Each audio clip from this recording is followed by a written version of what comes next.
have ways of coping with it better. So in developing positive self-talk or engaging in positive self-talk and encouraging optimism, to do that, it's also better if you have a good relationship with your child. So continue to develop your relationship with your child. If they feel supported and understood, they're more likely to seek guidance from you, to ask for advice, and then to ask for help for, working through something that's challenging.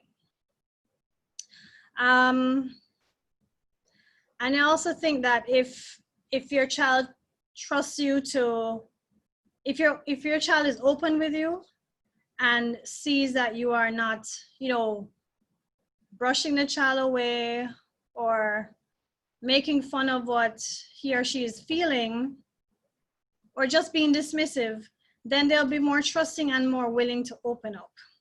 And truthfully, there is nothing bad that can come from having a stronger relationship with your child, because we're all here today to find out more information. But for those of us who are parents or have someone that they're a guardian for a child, you're here because you care about your child and want to do the best for them. So developing a relationship nothing can go wrong from that. All right, other ways of building resilience. Now, encouraging independence and helping your child develop problem-solving skills, they play off of each other. So for example, when you help your child develop problem-solving skills, you're actually helping them develop their sense of independence. So you would do this by brainstorming solutions, collaborating on ideas, and figuring out benefits and drawbacks of each. Maybe it's a teenager who is trying to figure out what they want to do in the future. Maybe it's a child whose friend is not being, not WhatsApping as much or not sending any messages to the phone as they used to. But either way, collaborating on ideas and figuring out benefits will help to develop their problem-solving skills. And then they become more independent, which allows your child to work through different situations on their own, or difficult situations on their own. So at this point, you could play a supportive role and step in when, only when necessary, but just show them that you are there for them.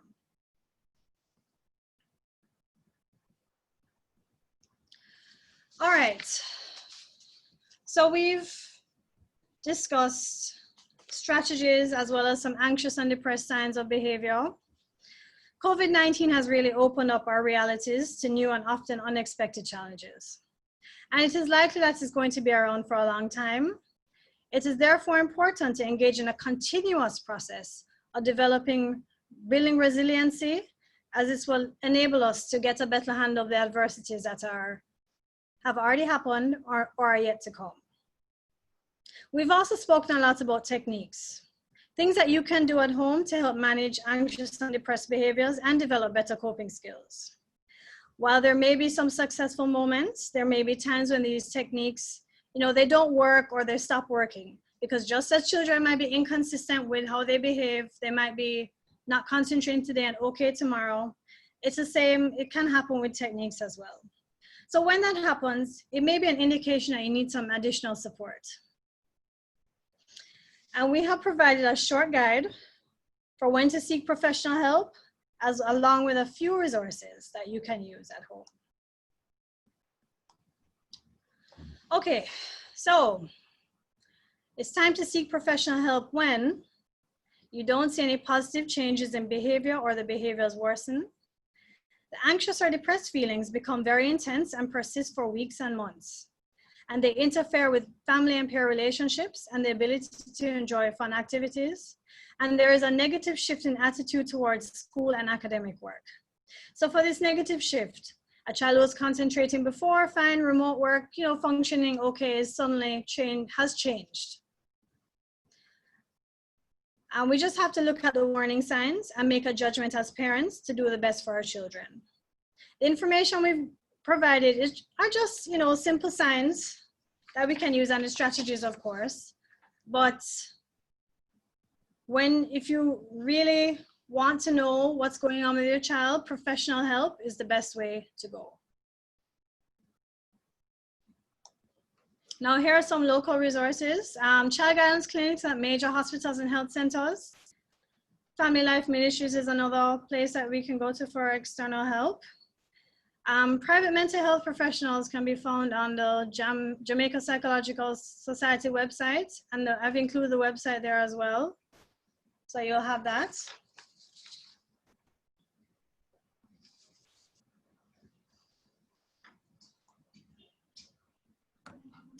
All right, so we are at the point where we want to entertain any questions or comments or any situation that you may be experiencing right now with the child in your care that you would like some support in understanding or applying one of the strategies. So this is your chance. This is the formal question and answer segment of the presentation. So feel free to unmute or post your question in the chat at this time.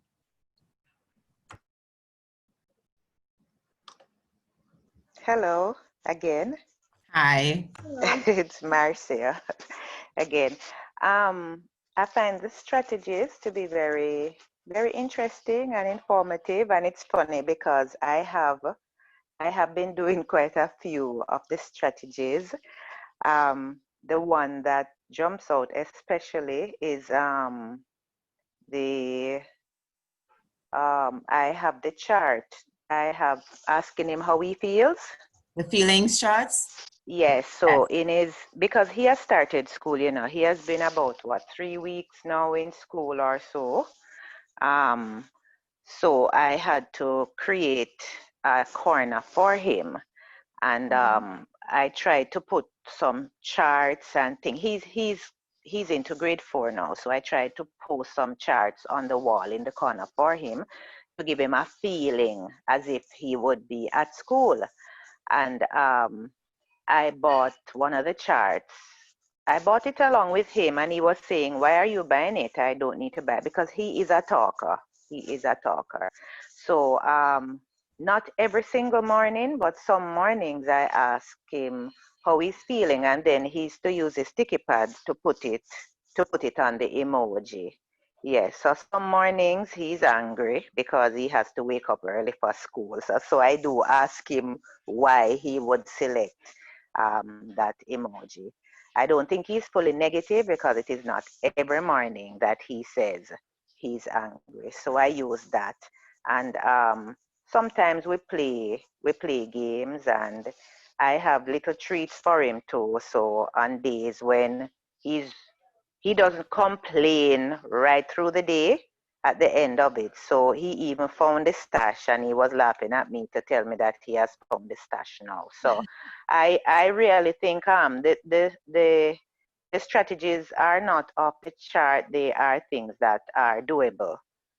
Yeah, the hardest thing I think for the parents is to use calm and patience, because when you continue to hear the same story over and over again, I think a lot of these might apply to us and not so much the children too, because we really need, we really need a balance there. And for me, one thing with the parents that may cause depression or anxiety, we're playing every single role that was being played at school.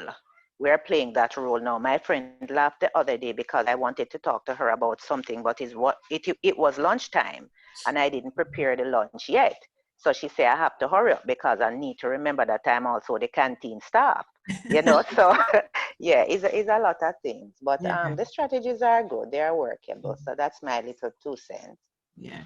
Well, thank you so much for sharing with us, because, you did a very beautiful job of expressing how you've combined the strategies. So we may have spoken about the strategies independently, but you really get the benefit of it when you're able to combine it as well as you have been able to. So pat yourself on the back, because that's an excellent way of how you've combined them. And as you said, your son's engaged, right? He found the treat stash. He found a hidden supply. So he's engaged, and you have his attention, and he knows that you're there for him, in his own way. He showed you by that response. So great job, Mom. Anyone else? Good morning. Morning. Morning. My name is Christine Cole. I am a guidance counselor by profession, but what I realize is that being in school and dealing with other children is different from being at home and dealing with your own children. because I have a baby, I have a primary school, and I have a high school. And what I've noticed with the primary school is that he has lost total interest in school.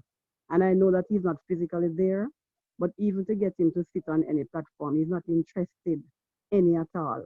It's like from school he's out, and he's normally a child who is very active in school, does very well. But since he's out, he has no interest at all to go on any form of platform to get any information. So I'm having that challenge with him, and I think I'm out of ideas, and I don't even know what else to do with him. So I don't know what you can share on that for me.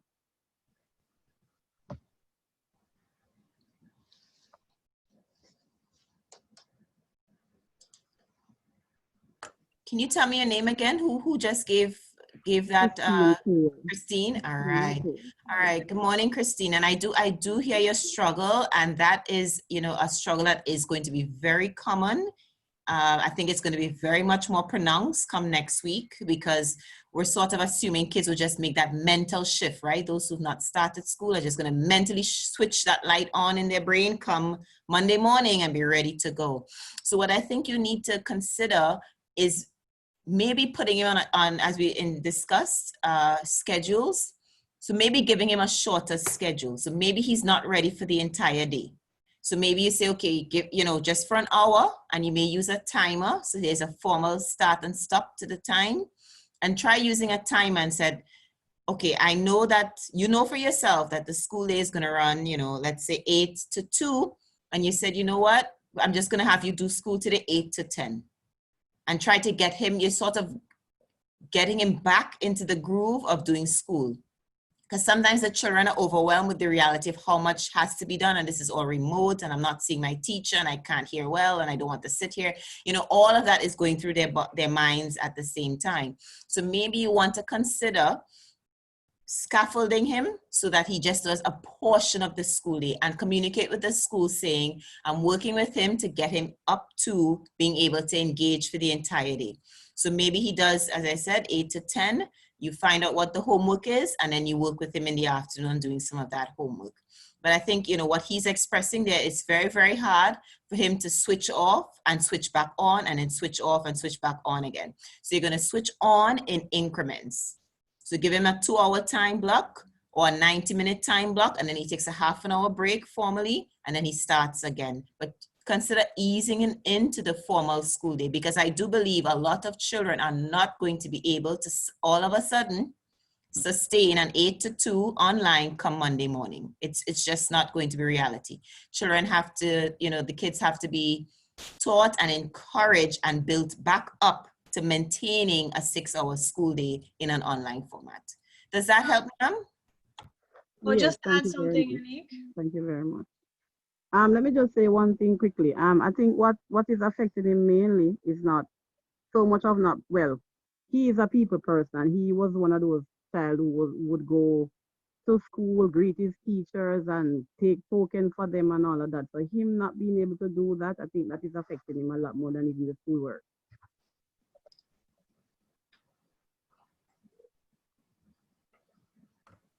Yes, so is there any way that you can make contact with the teacher where, you know, find out from the teacher, are there ways in which kids can do that greeting in a virtual way? So is there a way that the kids, would she be open to the kids sending them an email, or if she share her phone, is it okay if they send you a WhatsApp just to check in and say, hi, miss? Just trying to use, there's no format like that? That's a problem, because that school, the teachers don't wish to share their personal numbers. Okay, okay. And So they how were is not how is use. communication between home and school going to happen at that school? It's very poor. It's very poor. Even right now, we're in a group as parents, and it's just chaos because we're not hearing from the school as well we expected. So that is a problem, because we can't reach out to the teachers. I am in contact with the guidance counselor, but that's just it. So I'm getting information through her, but not to like his class teachers. Right now, I don't even know which class he's going into. I heard that there is a meeting set for this evening, so I'm just waiting to see what is going to come from that meeting. But the communication has been poor, and I think that is affecting a lot of us as parents and the children as well. I hope that you're able to express some of these thoughts at that meeting. I will. I definitely will.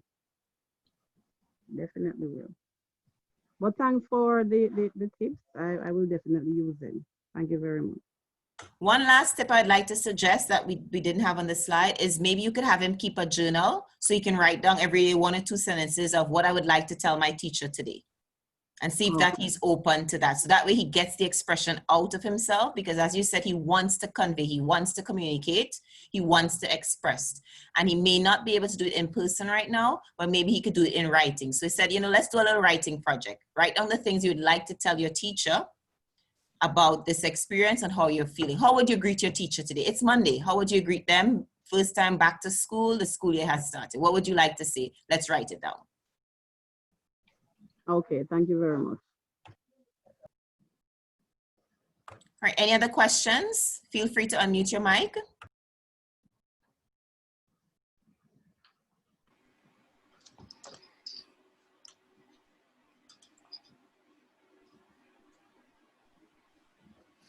All right. My name is Simone, and I have 2 kids at home. One will be in grade 1, one will be in grade 4. My problem is being at home with them. They are both doing online classes, and for both of them, they don't like to talk because they will just sit there, listen. If the teacher asks a question, they don't want to answer, have to be behind them. You don't know the question, why you don't answer? So sometimes I get frustrated by not, just sit down like them can't wait for the class to finish so them can go outside, play or something. And my daughter don't like to read, so I have to be in her right around the clock, sit there, read something, read a book, take up something to do. So I'm asking, what else can I do to ensure that they are fully focused during the classes? All right, well, one thing I might suggest is, in terms of reading, for example, you said you have a child who doesn't like to read. Well, maybe if you used something that was fun or interesting to them, a topic they might be interested in, and you read to them, not make it academic, but make it more of an activity to do together as a family, reading together, just to get them in a mindset that, books can be fun. I'm trying to think of other ways that you could keep your child focused. Frequent breaks. They may have to take more breaks than would be allowed by the teacher, just to kind of ease into the online learning.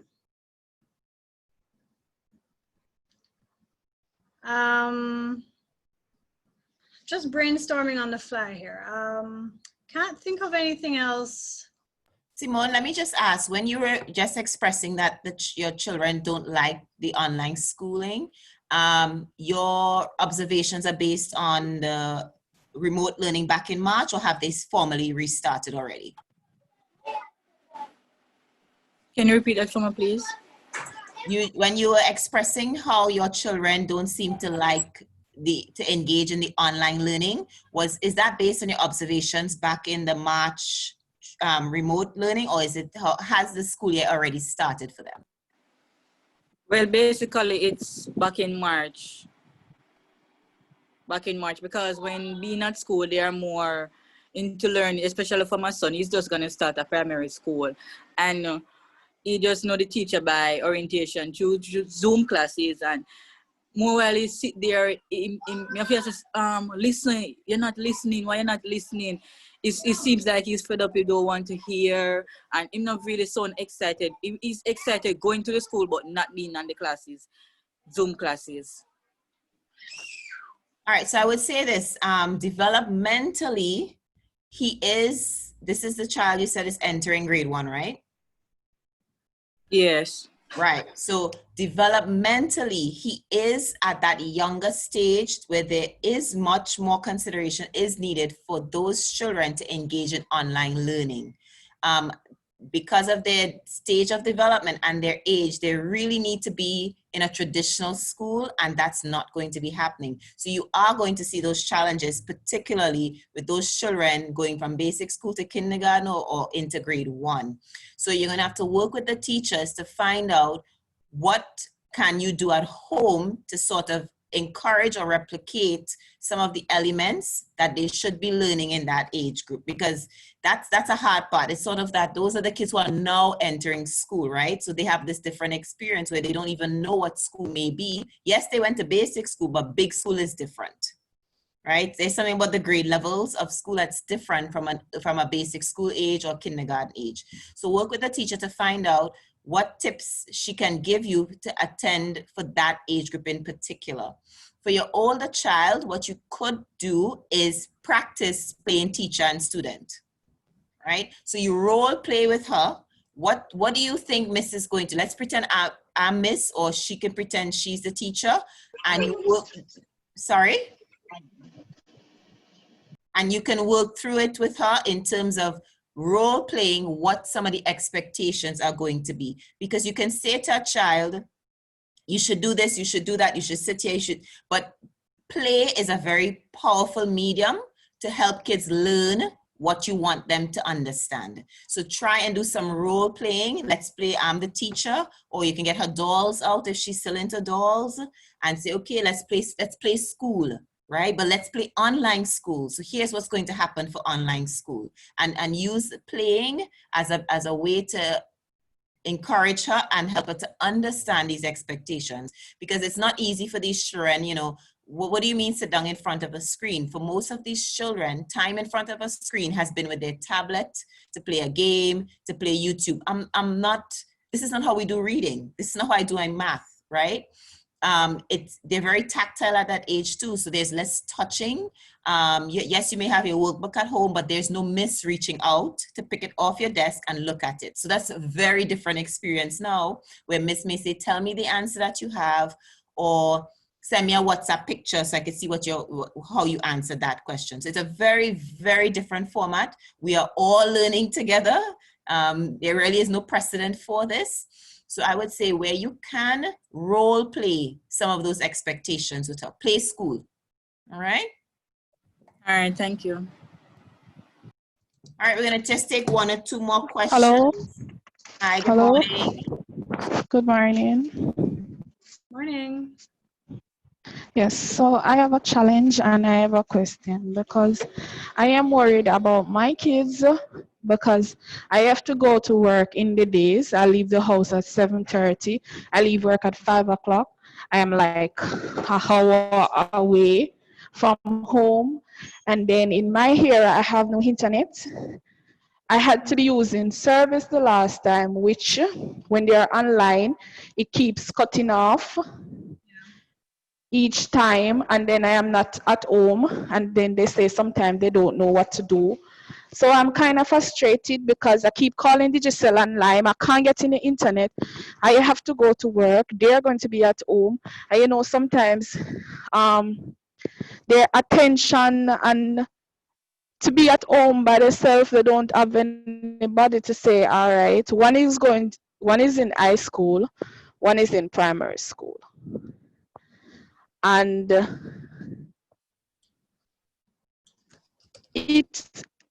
I'm just at a loss at what to do with them at this time, because I have to leave them. I don't know what to do. Good morning. Let me just ask you to clarify. So what would be the outcome that you would like? What would you like to see happen? Right.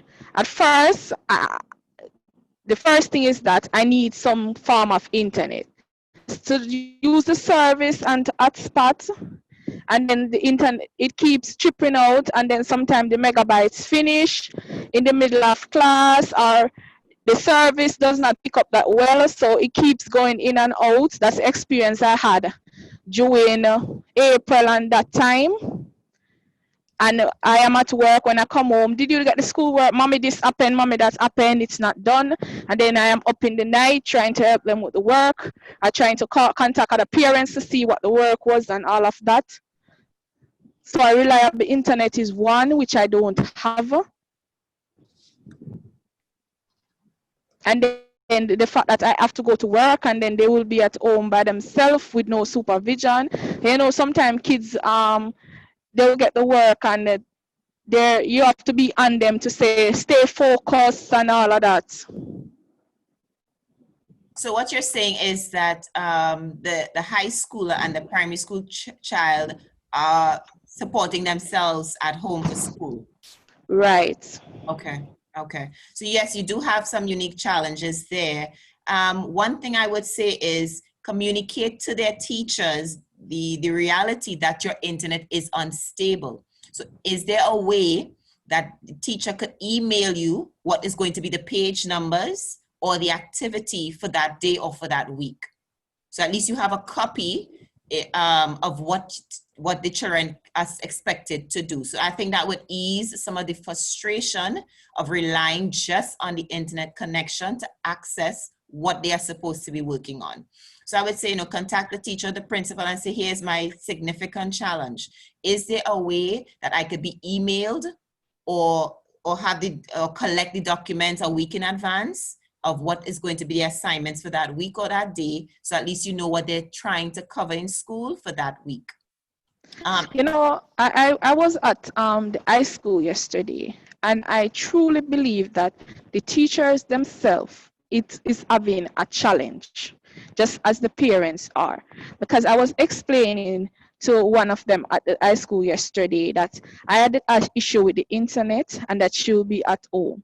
And it's like they have no other plan apart from the Google Classroom, because all she was saying to me is that she don't understand why Digicel and Lime, it's like they're not doing anything to try to reach the communities who don't have any internet. Because I've been trying to get this internet for so long, from before even COVID-19. You understand?